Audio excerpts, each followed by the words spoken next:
कहीं अनकही अनसुनी सी दास्तां, एक नई सी सोच है और एक नया सा जाविया। बात है कुछ कहीं अनकही अनसुनी सी दास्तां। कहीं एक नया जाविया द फोक टेल सीरीज में आप सभी को आपकी दोस्त मोनिका का प्यार भरा नमस्कार। नागपंचमी के त्योहार के बारे में तो आप सभी ने सुना होगा और शायद ये भी सुना होगा कि ये त्योहार श्रावण मास में मनाया जाता है। इस त्योहार को गरुड़ पंचमी के नाम से भी जाना जाता है।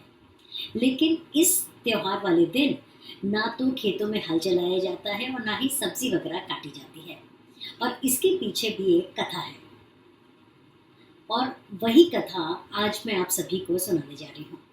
और इस कथा को सुनाने के लिए मैं आपको लेकर चल रही हूँ कर्नाटका प्रांत, और सुनाने जा रही हूँ वहाँ की लोक कथा नाग पंचमी और नाग। तो आइए चलते हैं और सुनते हैं वहाँ की लोक कथा। बहुत साल पहले की बात है कि एक गांव में एक किसान रहता था। नाग पंचमी वाले दिन वो किसान अपने खेतों में हल चलाने गया।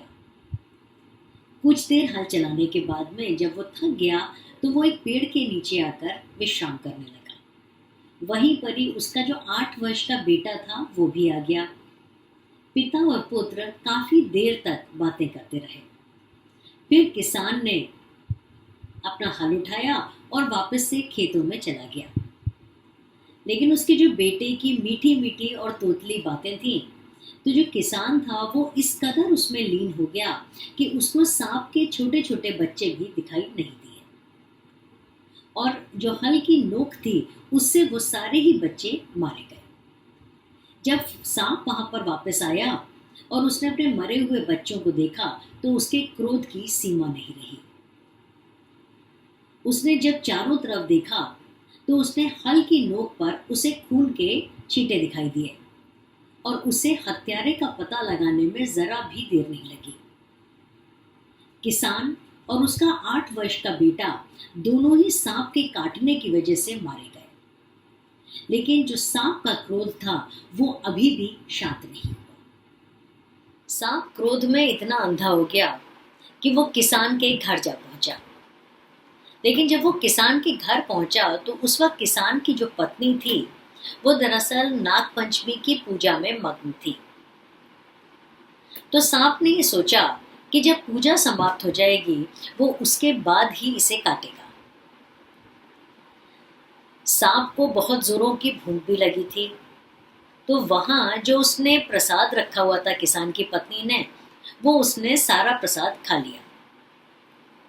जब किसान की पत्नी की आंख खुली और उसने साक्षात नाग देवता को वहां पर देखा तो उसने उसे प्रणाम किया और उसने कहा कि मेरे तो अहोभाग्य हैं जो आज महाराज स्वयं आकर उन्होंने ये प्रसाद ग्रहण किया है।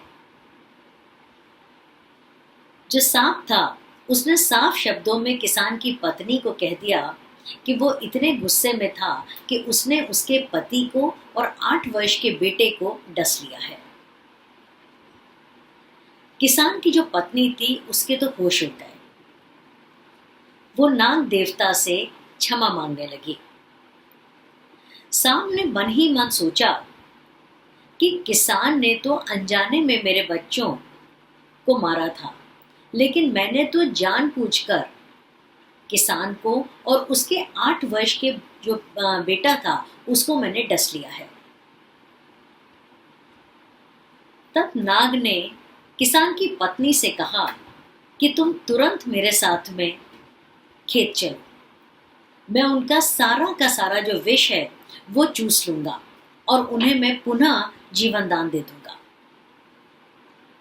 बिना समय गंवाए हुए जो किसान की पत्नी थी वो नाग देवता के साथ में खेतों पर पहुंची। सांप ने किसान का और उसके 8 वर्ष का जो पुत्र था उन दोनों ही का जो मृत शरीर वहां पर पड़ा हुआ था उससे सारा का सारा जो विष था वो उसने चूस लिया।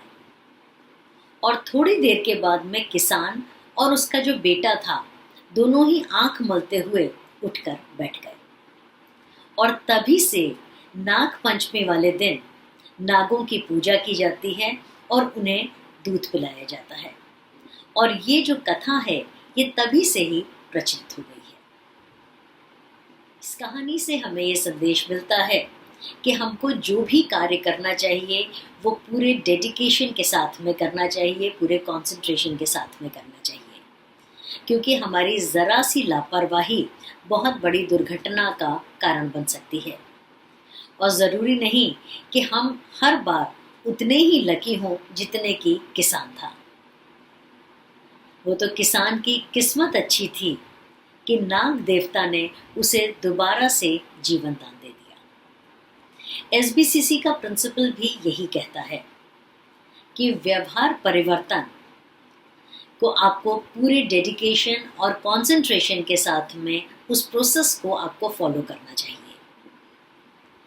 आपके जो प्रोसेस है उसमें तो डिस्ट्रैक्शंस आएंगे ही, लेकिन यहाँ पर डिपेंड करता है कि किस तरीके से आप अपना फोकस बनाए रखते हैं और एकलव्य की भांति अपने जो निगाह है वो सीधे अपने लक्ष्य पर रखते हैं। क्योंकि अगर आप उन डिस्ट्रैक्शन से डिस्ट्रैक्ट हो गए तो ना सिर्फ आपका जो लक्ष्य है वो अधूरा रह जाएगा, बल्कि आपको ना तो डिजायर्ड रिजल्ट्स मिल पाएंगे और हो सकता है कि आप अपनी जो राह है उससे भी भटक जाए। उम्मीद करती हूँ कि आज की जो कहानी है और इसका जो संदेश है वो आप सभी को पसंद आया होगा। तो मेरे चैनल को लाइक, सब्सक्राइब और रिकमेंड करना मत भूलिएगा और अपने कमेंट्स वो तो मुझे ज़रूर भेजते रहिएगा। अगले एपिसोड में अगले प्रांत लेकर चलूँगी, वहाँ की लोक कथा सुनाने के लिए और उसमें निहित संदेश को जानने के लिए। तब तक के लिए कहीं अनकहीं एक नया जाविया द फोक टेल सीरीज की पूरी टीम की ओर से नमस्कार।